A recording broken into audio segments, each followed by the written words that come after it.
ॐ नमश्चण्डिकायै। ॐ श्रीदुर्गायै नमः। अथ सप्तश्लोकी दुर्गा। शिव उवाच देवि त्वम् भक्तसुलभे सर्वकार्यविधायिनी कलौ हि कार्यसिद्ध्यर्थम् उपायम् ब्रूहि यत्नतः। देव्युवाच शृणुदेव प्रवक्ष्यामि कलौ सर्वेष्टसाधनम् मया तवैव स्नेहेनाप्यम्बा स्तुतिः प्रकाश्यते। ॐ अस्य श्रीदुर्गा सप्तश्लोकी स्तोत्रमन्त्रस्य नारायण ऋषिः अनुष्टुप् श्रीमहाकाली महालक्ष्मी महासरस्वत्यो देवताः श्रीदुर्गा प्रीत्यर्थम् सप्तश्लोकी दुर्गा पाठे विनियोगः।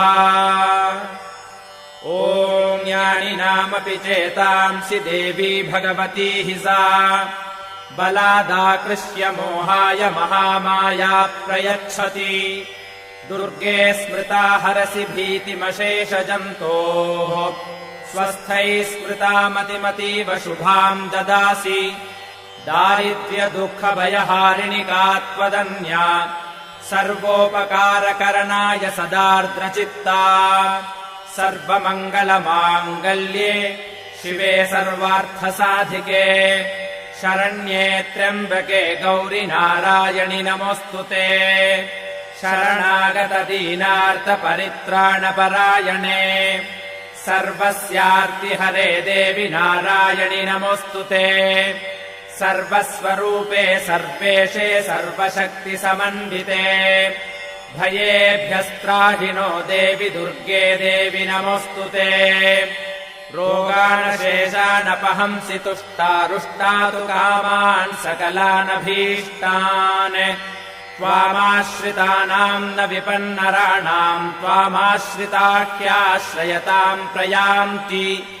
सर्वाबाधा प्रशमनम् त्रैलोक्यस्याखिलेश्वरि एवमेव त्वया कार्यमस्मद्वैरिविनाशनम्।